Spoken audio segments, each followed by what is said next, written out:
근로자 여러분 안녕하세요.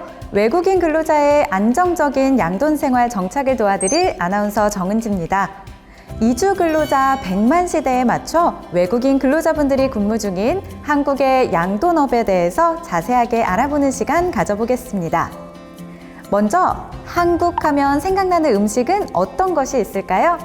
김치찌개, 된장찌개, 전, 삼겹살 등 다양한데요. 이번 시간에는 돼지고기에 대해서 조금 더 자세하게 알아보겠습니다. 닭 같은 경우에는 또 많이 먹으면 질리다 보니까 돼지는 또 여러 부위를 먹다 보니까 이제 서민들이 좀 다양한 맛으로 접근하기 쉽고 이제 길에서도 많이 보고 마트에서 구매하기도 쉬워서 저 같은 경우에는 그래서 친숙해서 많이 먹는 것 같습니다.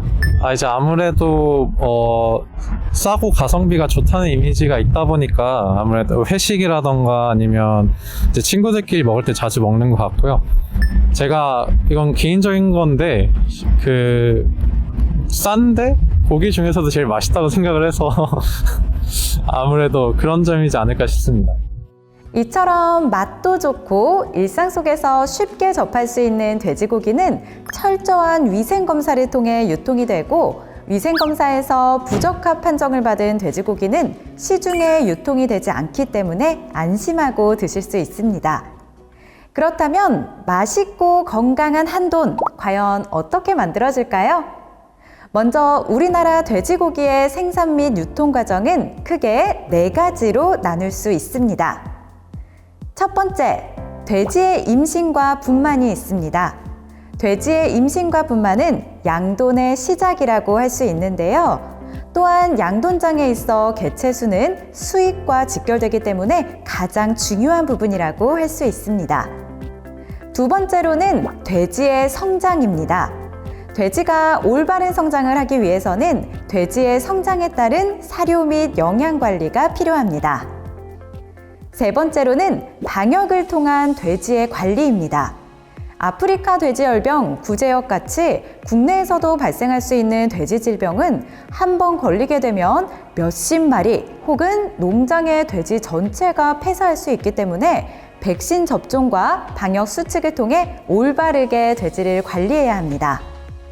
마지막으로 돼지가 기준을 충족한 돼지가 되면 도축장으로 이동하여 출하하게 되고 이렇게 출하된 돼지는 우리의 식탁과 음식점 등 전국적으로 유통이 됩니다. 그렇다면 외국인 근로자분들의 한국 생활 꿀팁은 어떤 게 있을까요?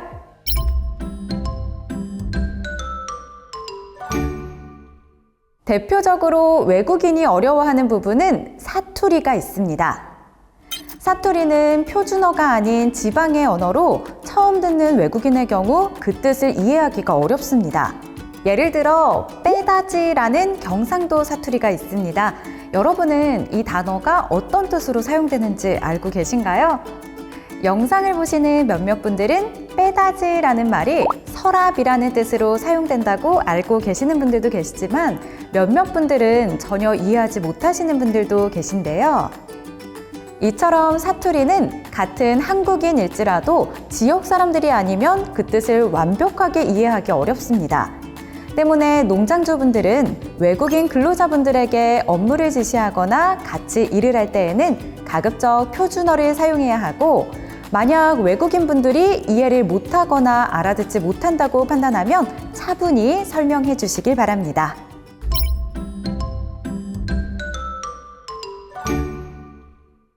외국인 근로자분들은 한국에 방문하면 식사 문화에서도 놀라는 부분이 있는데요. 식당에 가게 되면 본인이 시킨 음식 이외에도 반찬이나 국을 공용으로 제공하는 식당을 어렵지 않게 볼 수 있습니다. 하지만 외국인 근로자 입장에서는 아주 당황스러울 수 있는 부분인데요. 이러한 식사 문화는 공동체 의식과 정을 강조하는 문화의 한 부분이지만 개인이 사용하던 젓가락, 숟가락 등으로 음식을 나눠 먹는다는 행위가 비위생적으로 생각되거나 따로 식사하는 것을 선호하는 외국인 근로자분들도 있습니다. 만약 한국의 식사 문화가 문화적 차이로 수용하기 어렵다면 농장주분에게 이러한 상황을 차분히 설명하여 오해를 줄이고 농장주분들도 우리의 음식 문화를 강요하지 않고 외국인 근로자분들을 이해하고 존중해 줘야 합니다.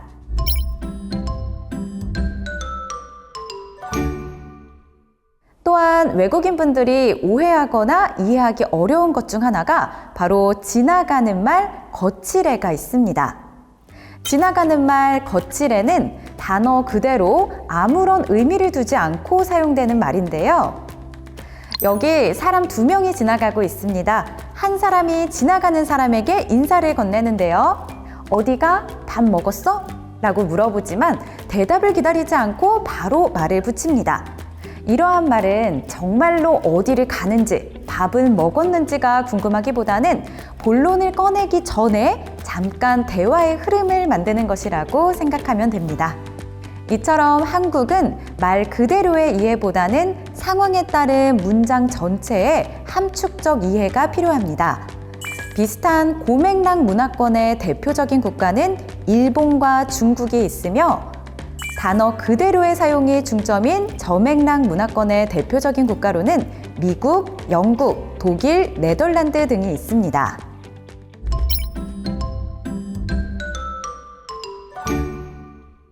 이번에는 한국인들이 외국인과 일을 할 때 느끼는 어려움을 말해볼까 하는데요. 우리나라에는 상대방의 나이에 따라 다른 단어를 사용하는데요. 예를 들어 본인보다 나이가 많은 사람들에게는 감사합니다 라는 말을 쓰지만 본인보다 나이가 어리고 격식을 차리지 않아도 될 사람들에게는 고마워 등의 말을 사용합니다.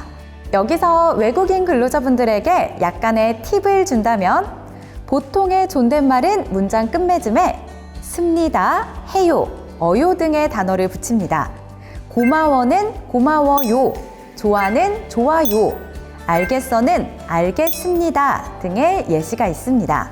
농장주의 경우 외국인 근로자가 고의로 반말을 하는 것이 아님을 인지해야 하며 외국인 근로자분들도 단순하게 일을 하러 왔는데 왜 말까지 신경 써야 돼? 같은 부정적인 인식보다는 서로 간의 언어적, 문화적 이해를 바탕으로 근로자와 고용주 간에 서로 존중하는 모습이 잘 이루어지길 바랍니다. 이주 근로자 100만 시대 영상으로 보는 양돈장 관리 길라잡이를 통해 외국인 근로자분들의 바르고 안전한 양돈 생활을 응원합니다.